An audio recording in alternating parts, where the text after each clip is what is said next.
అందరికీ నమస్తే అండి. మన గణలక్స్కి స్వాగతం. ఈరోజు మన వీడియోలో మన టమాటా నారును సింపుల్గా ఈజీగా ఫాస్ట్ గ్రో అవ్వాలంటే ఒక చిన్న మెథడ్ ద్వారా అయితే మనం పెంచుకోవచ్చండి. అదేంటి అన్నది వీడియోలో చూసేద్దాం. ఓకే అండి, వీడియోకి వెళ్ళిపోదాం.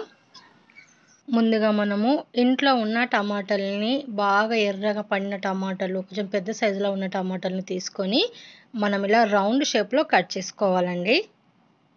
బాగా పండిన ఎర్రని టమాటాలు తీసుకుంటే మనకు అన్ని మొలకలు ఎత్తుతాయండి. అందుకని చెప్పేసి అవి తీసుకోవాలి. నేను ఒక బుట్టి నిండా నార్మల్ గార్డెన్ సాయిల్ తీసుకుంటున్నానండి. ఇందులో ఏం కలపలేదు, నార్మల్ గార్డెన్ సాయిలే. ఇందులో ఇప్పుడు మనం ముందుగా కట్ చేసి పెట్టుకున్న టమాటా ముక్కల్ని నీట్గా పెట్టేసుకుందాం. ఈ టమాటా నారు వేసుకోవడానికి సీజన్ అవన్నీ ఏం అవసరం లేదండి. ఏ సీజన్లో అయినా వేసుకోవచ్చు.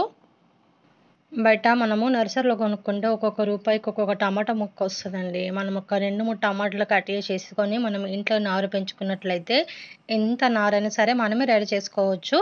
ఎన్ని మొక్కలైనా మనమే పెంచేసుకోవచ్చు. ఇలా బుట్టి నిండా అంతా మనం టమాటా ముక్కలు పెట్టేసుకున్న తర్వాత కొద్దిగా రసం వెళ్తుంది కదండి, అది కూడా మనం ఇందులోనే పోసేసుకుందాం. అందులో కూడా సీడ్స్ ఉంటాయి.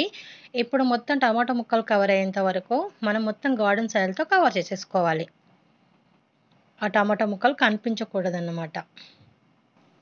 ఇప్పుడు మనము విటమిన్ ఈ క్యాప్సూల్స్ అండి. అవునండి, మనం విటమిన్ ఈ క్యాప్సూల్స్ వాడుతున్నాం ఇందులో. నేను ఎండ లేదనే స్టార్ట్ చేసినండి. మార్నింగ్ టైం ఎండ వచ్చేసింది. ఒక్క క్యాప్సూల్ సరిపోతుందండి. ఒక్క క్యాప్సూల్ తీసేసుకొని మనం కట్ చేసేసుకోవాలి పైన, నేను చూపిస్తున్నట్టు.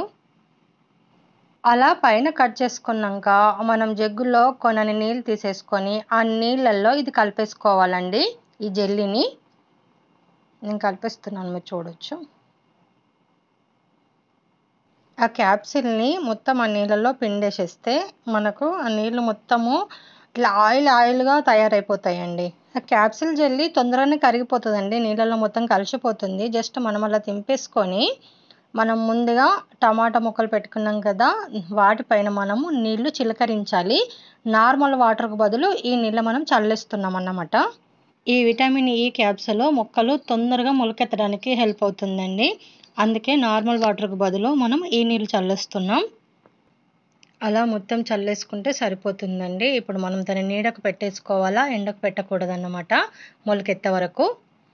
మనం రెగ్యులర్గా నీళ్ళు ఇవ్వకుండా డే బై డే నీళ్ళు ఇవ్వాలండి. ప్రతిరోజు నీళ్ళు ఇవ్వకూడదు. నేను ఇదే ప్రాసెస్లో వేరే టబ్లో వేసింది చూపిస్తానండి రిజల్ట్ మీకు. చూడండి, ప్రతి ఒక్క సీడ్ మొలకెత్తుతుందండి. అంత బాగా గ్రో అవుతుందన్నమాట. ఇది 15 డేస్ మొలకలండి. చూసారా ఎంత ఒత్తుగా మొలిచినాయో మనకు.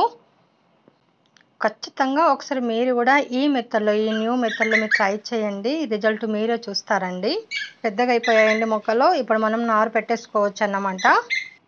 ఇదండి ఈరోజు మన వీడియో అయితే. మీకు ఖచ్చితంగా నచ్చిందని అనుకుంటున్నాను. నచ్చితే మాత్రం లైక్ చేయండి, షేర్ చేయండి, మన ఛానల్ సబ్స్క్రైబ్ చేసుకోండి. ప్లీజ్ అండి, సపోర్ట్ చేయండి. ఇలాంటి మంచి మంచి village organic gardening ideas tips కోసం మన ఛానల్ ఫాలో అవ్వండి. Thank for watching. Happy gardening.